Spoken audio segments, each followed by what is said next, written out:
네, 여러분 반갑습니다. 평영장입니다. 어제는 좀 촬영을 일찍 했는데 오늘은 또다시 새벽에 촬영하네요. 일단 오늘 영상은 나스닥부터 보고 가도록 할 텐데요. 제가 나스닥에서 하고 싶은 말은 두 가지인데, 일단 단기적으로 봤을 때 우리는 비트코인은 나스닥을 똑같이 따라간다입니다. 이 하락이 진행되는 시기가 7월 5일 16시죠. 차트를 보시면은 비트코인의 차트상 하락이 발생한 시점도 7월 5일 16시입니다. 그래서 뭐 비트코인이 이런 무빙이 두 번 나왔다라고 해서 비트코인이 스캠이 아니라 그냥 투자 상품을 대표하는 증시조차도 스캠과 다를 바가 없다라고 보시면 되는 거고요. 일단은 이 부분부터 체크를 하고 갈게요. 그리고 두 번째는 나스닥의 경우에는 11K에서 정말 뚫리면 안 되는 저가에서 반등이 나온 직후에 현재는 그냥 횡보 중에 있다라고 설명이 가능한 거고, 다만 여기서 좀 위험한 것은 오늘 10시경에 이 11K 위에 형성되어 있는 저가를 한번 테스트를 했다라는 점이 되겠습니다. 자, 그럼 내려갈까요? 올라갈까요? 이런 것을 말하는 게 아니라 여기서 매도 매물이 더 쏟아지면은 11K 테스트하러 가는 것이고요. 네, 거기서도 매도 매물이 정말 심각하게 나온다, 그런 차트가 나오게 되면은 이 11K도 뚫리면서 비트 저가 뚫린다라고 저는 말씀드릴게요. 그래서 현재 시간 기준으로 일봉 차트상 중요한 부분은 당연히 19K입니다. 일봉 차트라서 그림이 잘 안 나오는데 19K라고 작성을 해드린 거고요. 일단은 종가 기준에서는 그냥 19K 명확하게 말아 올리는 포인트로 지정이 되어 있죠. 이 부분이 뚫리게 된다면은 19K 아래에서, 즉 17.6K 이 가격을 테스트하러 간다라고 보시면 되는 거고요. 이 가격을 테스트하게 되는 것은 나스닥으로서 11K를 건들거나 아니면 여기를 그냥 크게 이탈을 했을 때고요. 이러한 관점이 발생하지 않는다면은 기존의 차트대로 우리가 어떤 차트를 그리고 있죠? 그냥 횡보하는 차트 그냥 계속 된다라고 보시면 될 것 같아요. 다만 우리는 이거를 1년이건 뭐 3, 4달 막 그런 식으로 기다릴 수는 없어요. 그렇기 때문에 일단은 1차 매수로서 고려할 수 있는 거는 이번 주가 되거나 아니면 다음 주입니다. 지금 오늘 기점으로는 분명 2주 안에는 1차 매수를 들어간다라는 관점으로 보고 있고요. 간혹 일봉상 이런 반등이 나올 때마다 무슨 하락하냐라는 말씀을 하시는 분들이 있는데, 제발 정신 좀 차리세요. 지금 현재 시장이 여러분들의 가격 예측에서 들어가는 장이 아니라 전체 시장 상황을 보고 들어가셔야 됩니다. 3개월 동안 하락만 진행을 했는데 와, 반등 나온다, 도대체 관망하면서 뭐 하는 거냐라고 말씀하시는 분들도 간혹 있거든요. 아니면은 길게 보면은 반년 이상이죠. 11, 2, 3, 4, 5, 6, 7, 8개월 동안 하락이 진행됐습니다. 그래서 유의미한 반등을 보였던 거는 3월 또는 뭐 4월장밖에 없어요. 하루살이처럼 업비트에서 잡코인들 펌핑 나오는 것들 보면서 야, 이렇게 수익을 낸다 막 이런 식으로 생각을 하시는데, 그거 물리면은 앞으로는 수익 낼 수 없는 것인가 라는 생각을 하게 될 거고요. 그렇게 투자를 접게 됩니다. 그러기 전에 제가 말씀을 드릴게요. 그런 거 투자하지 마시고 2주 안에 매수기에 오니까 이 구간 기다리라고 말씀을 드릴게요. 그리고 조심해야 되는 거는 내가 저가를 터치할 때 매수를 못하는 게 아니에요. 이런 반등 나올 때 내가 기존에 가져갔었던 관점을 믿지 못하게 되는 것입니다. 그리고 그 관점상 크게 상승하더라도 이 가격하고 원화장에서 그렇게 크게 차이 나지 않습니다. 제가 여러분들한테 이런 말씀 자주 안 드리는 이유는 90%는 이해를 해요. 그리고 이렇게 해야겠다라고 생각을 하고요. 이 중 한 절반쯤은 실행을 합니다. 저 조회수 대비해서 댓글 다시는 분들 중에 정말 아주 가끔 좋은 댓글 남겨주시는 분들 있죠. 그런 분들은 그냥 실행을 하시는 분들이에요. 근데 나머지 삑사리 타고 45% 실행 안 하고 또 자기 맘대로 하셨다가 뭐 그게 틀렸다라고는 말을 안 해요. 근데 그마저도 안 돼서 이제 저한테 책임을 돌리시는 분들 정말 답답하기만 합니다. 제가 왜 이런 소리를 했냐? 오늘은 좀 영상에서 다른 부분을 말씀드리고 싶어요. 제가 요즘에 이번 주에는 특히나 그랬어요.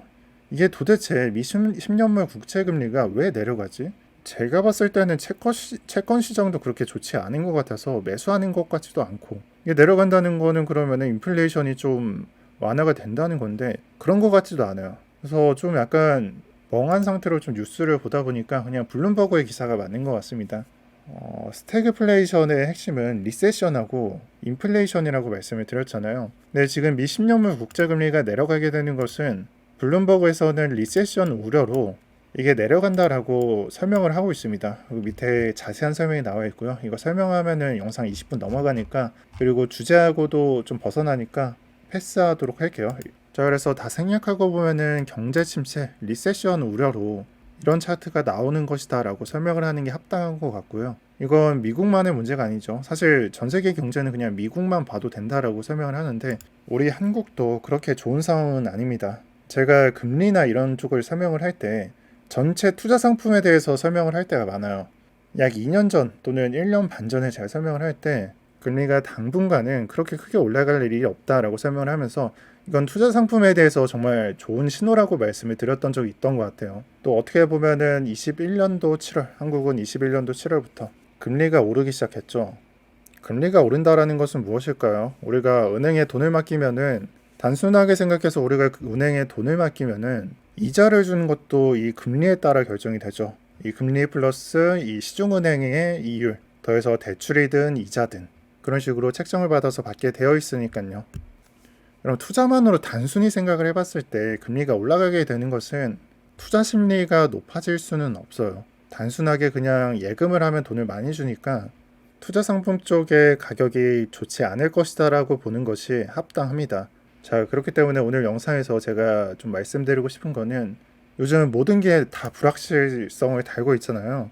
스태그플레이션도 뭐 지금 당장이 아니라 뭐 3년 뒤, 몇 년 뒤 이렇게 실행을 한다고 하고 있고, 인플레이션 잡힐 때까지 금리 올리겠다라고 하는데, 인플레이션 안 잡히면 계속 올리겠다? 또는 올리는 거냐? 라고 받아들이시는 분들도 있고요. 그리고 양적 긴축, QT에 대해서도 QE를 진행할 때는 이런 식으로 진행을 했는데 이 꺾이는 게 이런 식으로 꺾이고 있어요. 그러니까 이 부분은 도대체 뭐냐라고 생각을 하는 것도 그렇고요. 이거는 08년도도 그렇게 많이 QT를 진행을 하지 않았어요. 원래 그냥 이런 식으로 확대를 해보면은 그냥 계단식으로 조금씩 합니다. 자, 제가 지금까지 3가지 정도 말씀을 드린 것 같은데요. 결론은 간단합니다. 시장 충격이라는 게 있죠. 지금은 이 시장 충격에 대해서 어디까지 있을 것이다 라고 생각을 하지 마시고, 정말 거의 다 끝나갈 때쯤 투자를 하시는 게 맞다라고 저는 봅니다. 자, 오늘 영상 여기서 마치고 싶은데 그래도 단기장은 설명해야 될 것 같아서 이 부분만 보고 가도록 할게요. 정말 제가 2번 반복을 하지만 여기서는 방향성을 예측하지 않도록 하겠습니다. 하지만 시간대만 예측을 해볼게요. 새벽하고 오전경으로 그냥 이런 식으로 저는 보고 있습니다. 그리고 중요한 것은 내일 차트에 나오게 되니까 제가 내일 방향성을 다시 예측해 드리도록 하겠습니다.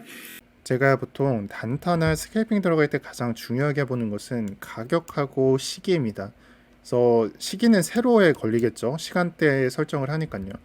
그래서 어제 차트, 어제 영상 보게 되면은 대충 그냥 그거 드렸잖아요. 방향성은 예측하지 않지만 이런 식으로 가겠다라고 예상을 했었잖아요. 근데 그거는 가격적으로는 맞을 수는 있어도 시기적으로는 이탈을 했어요. 가장 중요한 변동성을 가리키는 것은 새벽 시간하고 아니면은 뭐 자정 넘어서라고 말씀을 드렸으나 이 시간대가 점심에 발생을 했죠. 그럼 여러분들이 매매하다가 이런 시기가 나오면은 어떻게 해야 되냐? 저는 그때는 매매를 하지 않습니다. 즉 내가 예측한 시기에 차트가 이상한 식으로 흘러간다. 그럼 관점 폐기를 하고요. 다시 차트를 새로 봅니다. 그렇기 때문에 저는 이번 한 3, 4일, 4, 5일 정도 매매하지 않았습니다. 왜냐? 이 차트 나오고 이게 추세선 이탈을 했기 때문에 상승으로 갈 수 있는 차트다라고 생각을 했었기 때문에 근거가 마련이 되면은 이제 새롭게 매매를 하려고 했었어요. 근데 차트 형태는 어떻죠? 이렇게 페이크 주고 그 다음에 채널 형식 만들고 하락을 발생시키고 또다시 상승을 시키고 또다시 그냥 갈아엎죠. 정말 선물하시는 분들 요즘 멘탈 건강하신지 모르겠어요. 저는 이 짧은 장은 매매를 하지 않았는데 이 전까지 매매 열심히 했는데, 그래서 매매하신 분들 되게 힘드실 것 같아요. 근데 이런 분들한테 한마디 말씀드리면은 이렇게 시기 이탈하고 관점 이탈하는 것들 있죠. 이거는 여러분들이 틀려서가 아니라 전체 시장에서 어쩔 수 없이 페이크가 나올 수밖에 없기 때문에 여러분들이 스트레스를 받는 거다라고 생각을 하고요.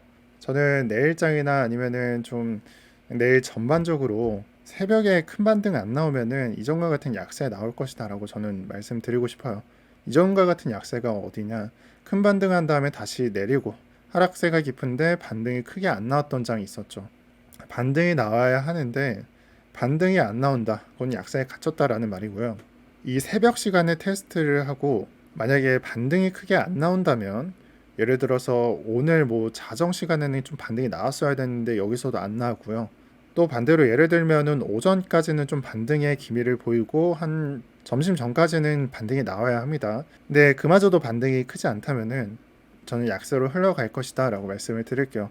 지금 말씀드리는 거는 과거 얘기가 아니라 앞으로 이제 새벽이잖아요. 지금 30분, 자정 30분인데 앞으로 새벽 시간과 오전을 말씀드리는 거예요.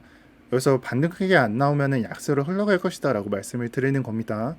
이거 이해 안 되신다고 뭐라 하지 마시고 그냥 차트 보면서 익히시는 게 낫습니다. 네, 오늘 영상은 여기까지 할 거고요. 제가 영상 중간에 말씀드렸던 이런 얘기들 오늘 주무시기 전에 잘 생각해 보시고 앞으로 22년도 남은 하반기에 어떻게 투자할지 한번 생각을 해보시고 내 머릿속에 한번 그려보시면서 투자 한번 해보시기 바랍니다. 저도 인생을 30년 이상 살아왔기 때문에 정말 다양한 사람이 제 지인 중에서는 많고 그 중에서는 자산이 많은 사람들도 있겠죠.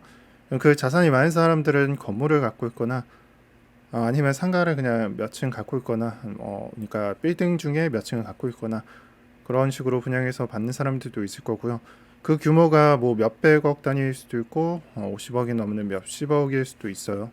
왜 이런 말을 하느냐? 전체 투자 상품에서 이제 부동산 쪽으로 하시는 분들 이 금리가 어떻게 될지 너무 불안에 떨고 있어요.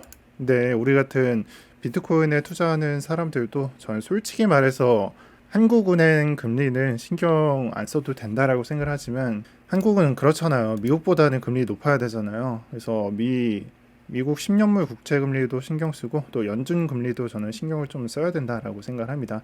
그런 점에 있어서 여러분들도 좀 생각을 해보시라라고 말씀을 드리고 싶고 오늘 영상 여기까지 마무리하도록 할게요. 그리고 이 댓글에 제가 적어드리는 링크가 언제 마감이 될지 모르겠어요. 저도 회사로부터 전달을 받는 거고 새벽 시간이라서 언제 마감을 찍는지도 전달을 못 받으니까 무료로 이제 관점이나 그런 거 받아가실 분들은 여기에 신청하셔서 받아가시면 됩니다. 네, 여러분 시청 감사드립니다. 편경장이었습니다.